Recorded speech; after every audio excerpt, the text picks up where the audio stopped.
Today we are going to start new lesson number 4, growing up as boys and girls. Being a boy or a girl is an important part of our identity.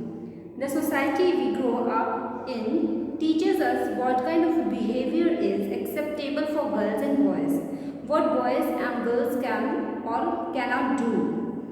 एक हमारी जो identity है उसमें हम सबसे पहले ये देखा जाता है कि हम एक लड़की हैं या लड़का है। मीन्स हमारे जो गर्ल्स या बॉयज़ होना हमारी आइडेंटिटी का एक बहुत अहम हिस्सा होता है। और हम जिस सोसाइटी में रहते हैं वो सोसाइटी हमारे लिए जो है पहले से ही एक बिहेवियर डिसाइड करके रखी हुई है कि अगर हम एक लड़की हैं तो हमें इस तरीके से बिहेव करना चाहिए, अगर हम लड़के हैं तो हमें इस तरीके का बिहेवियर रखना चाहिए। और वो कौन कौन से काम हैं जो एक लड़की को करने चाहिए या नहीं करने चाहिए।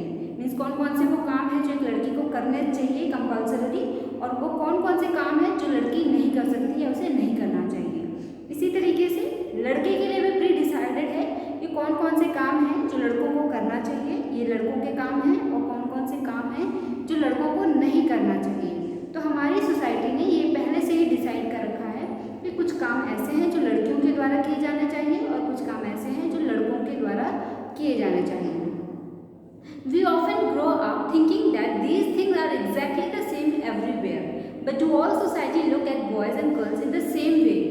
हम जिस सोसाइटी में रहते हैं, हमें उसमें बढ़ते हैं तो हमें ऐसा लगता है कि हमारे साथ जो भी चीज़ें हो रही हैं, मीन्स जो काम हमें करने के लिए बोला जा रहा है या हमारे से जो बिहेवियर एक्सपेक्ट किया जा रहा है या हमें जिन कामों को करने से रोका जा रहा है, बीइंग अ गर्ल और अ बॉय, इस वजह से हमारे जो भी रिस्ट्रिक्शंस लगाई जा रही है या हमसे जो भी एक्सपेक्टेशंस की जा रही हैं वो नेचुरली और ऐसा ही हर जगह पे होता है। लेकिन ये ज़रूरी नहीं कि सेम यही चीज़ जो है हर सोसाइटी में होता हो। We will try and answer this question in this chapter. We will also look at how different roles assigned to boy and girl prepare them for future role as men and women. इस chapter में हम ये देखने की कोशिश करेंगे, ये जानने की कोशिश करेंगे कि क्या वाकई ऐसा ही है कि हर सोसाइटी में लड़कियों और लड़कों के साथ सेम तरीके के बिहेव किया जाता है या उनसे सेम तरह के बिहेवियर का एक्सपेक्टेशन रखा जाता है। साथ ही साथ हम ये भी देखेंगे कि अलग अलग लड़कों को और लड़कियों को जो अलग अलग रोल दिया गया है उसको कैसे हेल्प करता है फ्यूचर में एक मैन और एक वुमेन के तौर पर अपने रोल परफॉर्म करने में। जो फर्स्ट टॉपिक है growing up in Samoa in 1920s। 1920 में सोमाओ जो है एक आइलैंड है पैसिफिक ओशियन के साउदर्न पार्ट में। जो ग्रुप ऑफ आइलैंड हैं वहाँ का एक छोटा सा हिस्सा है सोमाओ जो है आइलैंड है। 1922 में जो है रिसर्च हुई और सोमाओ की जो सोसाइटी थी उसमें पाया गया कि वहाँ पर जो बच्चे हैं वो कभी स्कूल नहीं जाते हैं। सोमाओ के जो बच्चे थे वो स्कूल नहीं जाते थे।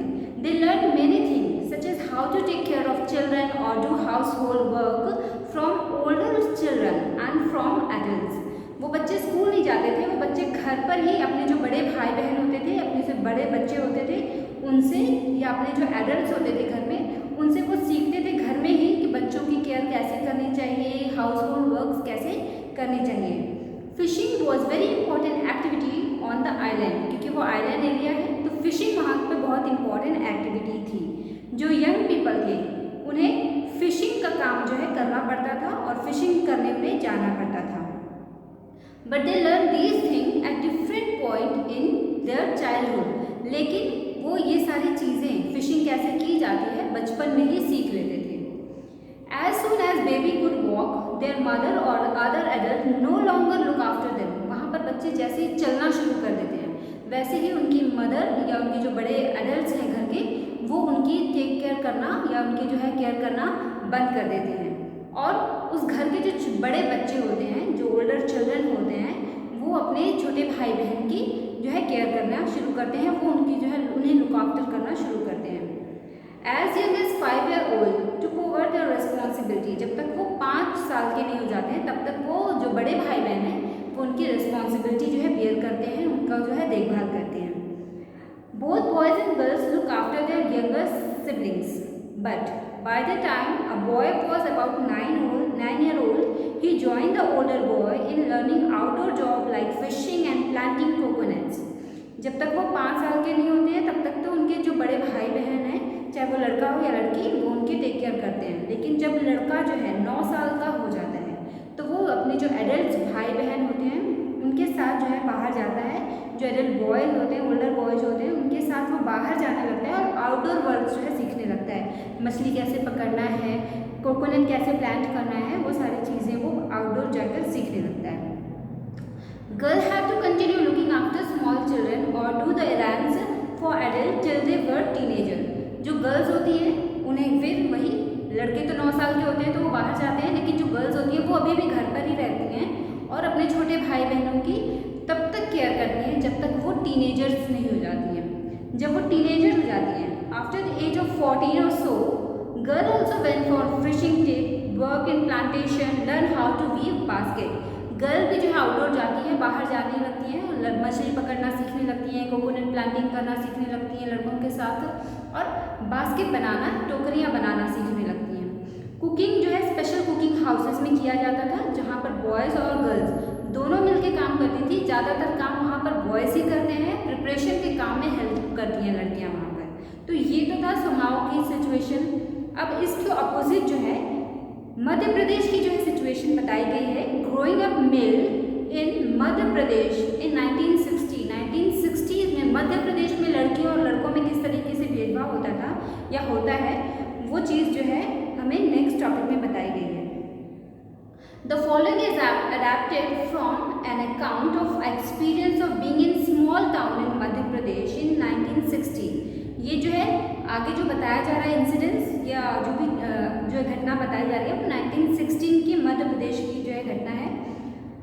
From class 6 onward boys and girls when separate school. वहाँ पर प्राइमरी तो साथ को एजुकेशन है, लेकिन 6 के बाद जो है गर्ल्स और बॉयज़ जो है वो अलग अलग स्कूल्स में पढ़ने लगते हैं, सेपरेट स्कूल जाने लगते हैं। Girls were design very differently from boys. Girls school जो होते हैं वो बॉयज़ स्कूल से अलग जो है डिज़ाइन किए जाते हैं। They had central courtyard. उनके जो है स्कूल के बीचों बीच जो है एक आंगन होता है जहाँ पर जो लड़कियाँ हैं वो खेलती हैं और पूरी तरह से अकेले, मतलब बाहर की दुनिया से उनको कोई मतलब नहीं होता है, कोई जो है इंटरेक्शन नहीं होता है। वो उनका जो प्लेग्राउंड होता है या कह सकते हैं एक छोटा सा कोर्टयार्ड होता है स्कूल के बीच में ही, बीचों बीच, जिसमें वो खेलती हैं। The boys' school has no such courtyard and our playground was just a big space attached to the school।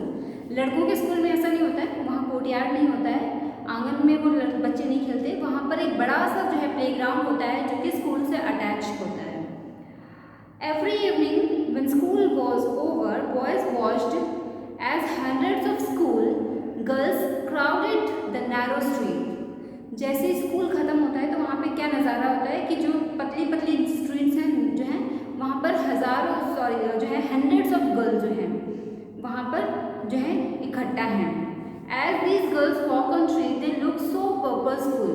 ये जो लड़कियाँ हैं वो बहुत ही पर्पसफुल, मतलब उद्देश्यपूर्ण नज़र आ रही है कि उनको कहीं इधर उधर घूमना नहीं होता, वो सीधे घर जा रही होती हैं। वो जो है लड़कियाँ जो है वो घर जा रही होती हैं सीधे। This was unlike boys used to street as the place stand around idling, play or try out tricks with their bicycle. For girls, the street was simply a place to get straight home। जबकि opposite, इसके opposite लड़के क्या करते थे, लड़के जो हैं वो कहीं ना कहीं झुंड बना के खड़े रहते थे या आइडलिंग जो इधर उधर टाइम पास करते थे, घूमते रहते थे, खेलते रहते थे, या अपनी साइकिल से जो है कोई ना कोई ट्रिक जो है कोई ना कोई जो है स्टंट्स करने की कोशिश कर रहे होते थे।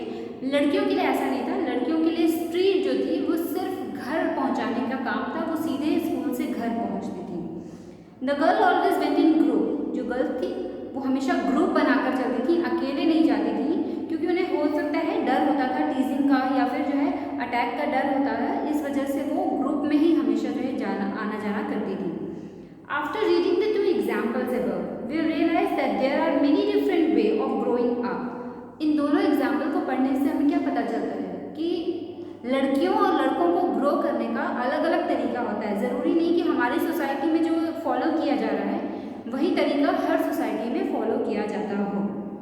Often we think that there is only one way in which children grow. This is because we are most familiar to our own experience. If we talk to elders in our family, we will see that their childhoods were probably very different from ours. हम हमेशा ये सोचते हैं कि हम जिस society में रह रहे हैं, लड़कियों और लड़कों के साथ जिस तरीके का व्यवहार किया जा रहा है, सेम यही व्यवहार पूरे वर्ल्ड में हर जगह पे किया जाता है, मगर ऐसा नहीं है। अगर हम अपने एल्डर से भी बात करें तो उनका बचपन हमारे बचपन से काफ़ी अलग होगा। We also realize that society make clear distinction between boys and girls. This began from a very young age. We are, for example, given different toys to play with. Boys are usually given car to play with the girl and girls doll. Both toys can be lot of fun to play with, while girls then given doll and boys car. हम ये महसूस करते हैं कि हमारी society बचपन से ही, जन्म से ही ये डिस्क्रिमिनेशन जो है या अंतर जो है करना शुरू कर देती है। जब बच्चा जो है जन्म लेता है और जब वो खेलने की उम्र में पहुंचता है तो हम बॉयज़ को अलग तरीके के टॉयज़ देते हैं और गर्ल्स को अलग तरीके के टॉयज़ देते हैं। जो बॉयज़ होते हैं हम उन्हें बैट बॉल देते हैं, उन्हें कार्स देते हैं, जबकि जो गर्ल्स होती हैं उन्हें गुड़िया दे दी जाती है खेलने के लिए, उन्हें डॉल दी जाती है खेलने के लिए। क्यों ऐसा किया जाता है? दोनों ही जो है टॉयज़ जो हैं काफ़ी ज़्यादा फन जो है प्रोवाइड कर सकते हैं, लेकिन उसके बावजूद क्योंकि लड़की है तो लड़कियों को हम जो है डॉल्स देते हैं खेलने के लिए और लड़कों को जो है कार या फिर जो है कार हो गया, गन हो गया, जो है बैट बॉल हो गया, इस तरीके जो है हम टॉयज़ जो है देते हैं। Toy become a way of telling children that they will have different future when they become men and women. If we think about it, this difference is created in the smallest and most everyday things. जो है ये जो toys हैं, अलग अलग toys जो है हम गर्ल्स और बॉयज़ को देते हैं, ये एक तरीका होता है ये बताने का कि फ्यूचर में आपको अलग अलग रोल प्ले करना है, एक मैन के तौर पर और एक विमेन के तौर पर। ये देखने में छोटा लगता है, लेकिन ये हमारी एवरीडे लाइफ में हमें कहीं ना कहीं छोटी छोटी चीज़ों में ये सारी चीज़ें देखने को मिलती है कि हम गर्ल्स और बॉयज़ में अंतर करते हैं। How girls must dress, what games boys should play, how girls need to talk softly और boys need to be tough. All these are the way of telling children that they have specific role to play when they grow up to be men and women. Later in life, this affect the subjects we can study or career we can choose. जो बच्चों को हम अलग अलग खिलौने देते हैं, उनको अलग तरीके के कपड़े पहनाते हैं और बच्चों से ये एक्सपेक्ट करते हैं कि वो अलग तरीके के बिहेव करें। हम लड़कियों से उम्मीद करते हैं कि वो सॉफ्टली हमेशा जो है सॉफ्टली बात करें और हमेशा जो है अच्छे से बात करें, संस्कार से पूरी भरी हुई हो, और लड़कों से हम ये एक्सपेक्ट करते हैं कि वो टफ हो, स्ट्रॉन्ग हो। ये सारी चीज़ें जो है ये हमें ये बताने का एक तरीका होता है कि हमारा जो एक गर्ल के तौर पर एक जो है फ्यूचर में अलग अलग रोल है जो हमें प्ले करना है, और बाद में चलकर ये हमारे दिमाग पर इस तरीके से असर आता है या ये हमारे जो है ये सारी चीज़ें अफेक्ट करती है कि हम कौन सा सब्जेक्ट सेलेक्ट करेंगे और कौन सा करियर जो हम चूज़ करेंगे। इन सारी चीज़ों पर ये डिस्क्रिमिनेशन या ये डिफरेंस जो है हमें देखने को मिलता है।